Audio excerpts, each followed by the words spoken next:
Hello everyone, Coach Carol here with a video tutorial on how to do your genealogy searching for records for an ancestor using Find My Past.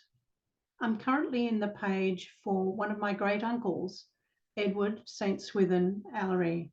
I was intrigued by his middle name. I don't have a lot of information about him at the moment, so I want to build up my collection for him. I'm currently on the timeline segment of his page, and you can see on the left-hand side the dates that are pertinent to him. 1898, when he was born, where he was living when he was aged 2, and where he was at the time of his death in 1980, when he was aged 82. So there's 80 years of living, a big gap in there, something that we can find out more about by using Find My Past.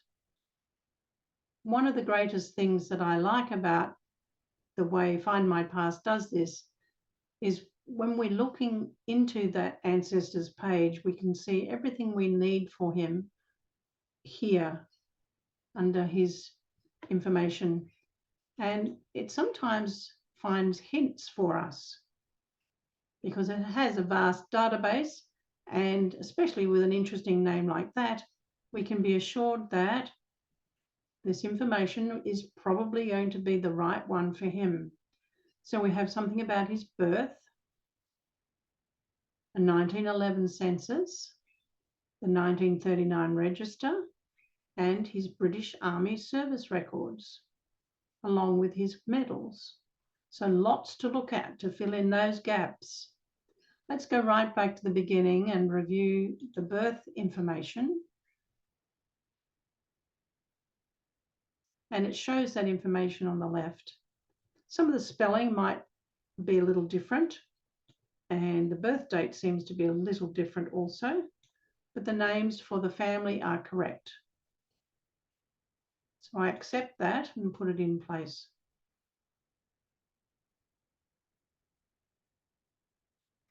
Let's explore more hints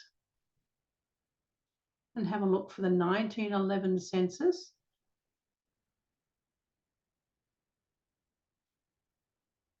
Again, slight difference in the birth dates and the birthplace. But now we have new information. On the 2nd of April, 1911, he was at Commercial Road, Camberwell. And his occupation, he was a school boy. And now we have more information about his family, all his brothers and his parents. So if I wanted to view the source and actually look at the 1911 census, we can view the full transcript here and copy that to the clipboard. And then go immediately to view the original record. And here we have the 1911 census, handwritten by my great-great-grandfather, Samuel John. And we can see Edward St. Swithin here. And the rest of his brothers, all 6 of them, still living at home.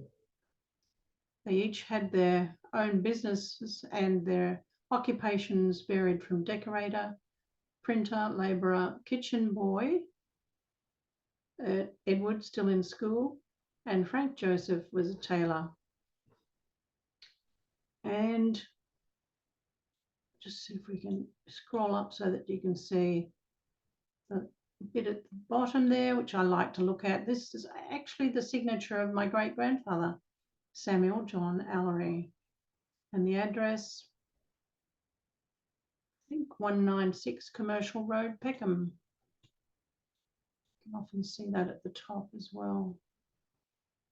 No. All right.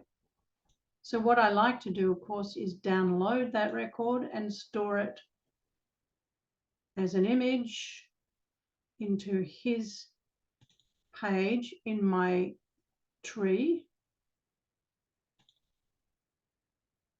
You won't see what I'm doing in the background here. It's in my files, but I'm saving that image. Now I can go back and have a look at what else we've got.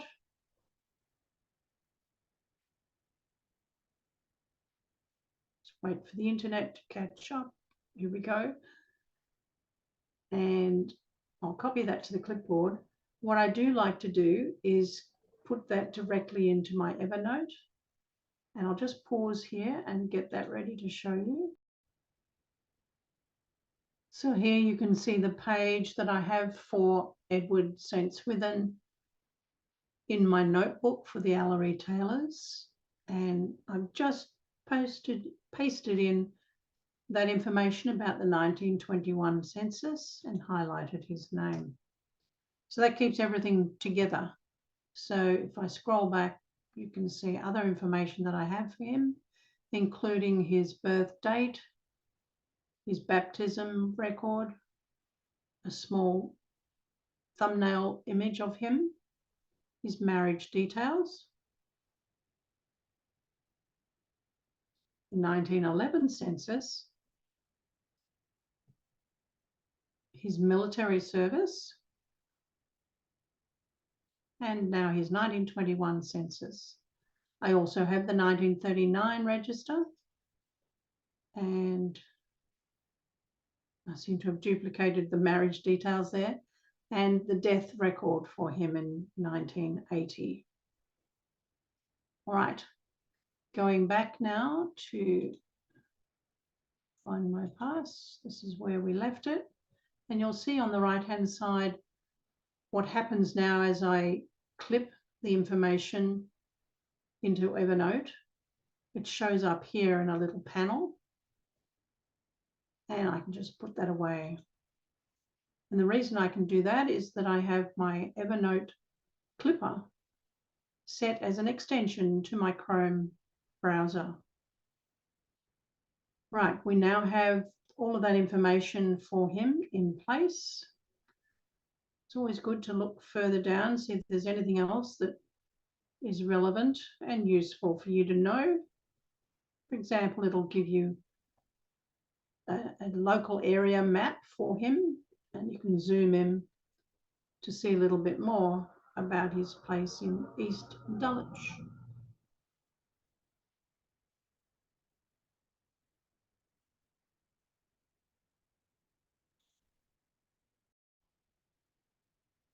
So we're back to the media page for Ernest, and you can see that we have 5 pieces there that we can go back to whenever we want. And the timeline that we've seen, which is now filled in a little more.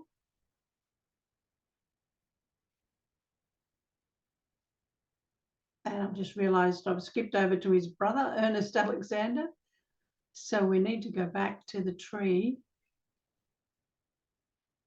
and go back to Edward, view his full profile and show you his timeline. Now that's better.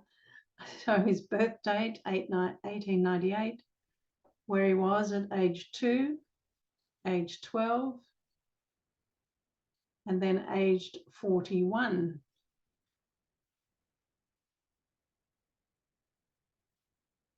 And then his details for the death. So if we want all of those facts, click into the facts list, and you can sort them alphabetically, or you can add a fact directly in here. If you want to see the records you have for this ancestor, click into records, and it's given us now all the records that it has for this person in its database, including 53 newspaper articles. So I have to go through and have a look at each of those. Many of them are electoral registers, which will give his address for those years. I can also look into other categories to search in by going over here to all categories. So looking into his military experiences, let's have a look at medals and roles. Medal roles and honours for him. And here we see from the 1914 to 20 campaign, we have some information for him.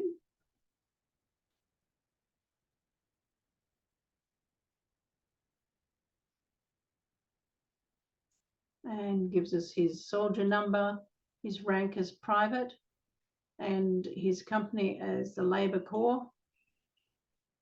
And we can have a look at the original of those through National Archives if we want.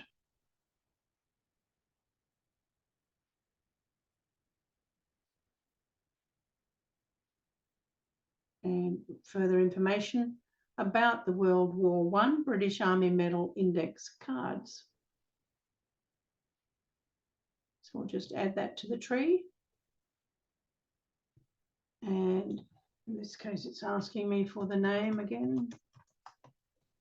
Edward St. Swithin. And continue. So Find My Past has a lot going for it. It saves you a lot of time in putting information in place about your ancestors.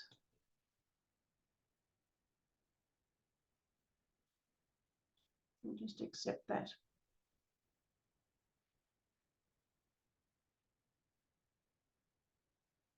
So if you want to explore more hints, we can go to this one, or we can go back to the profile here. So it keeps everything together very neatly. So I hope that this tutorial has been helpful in sourcing records for your ancestors, but looking at how you do it now in the new version of Find My Past.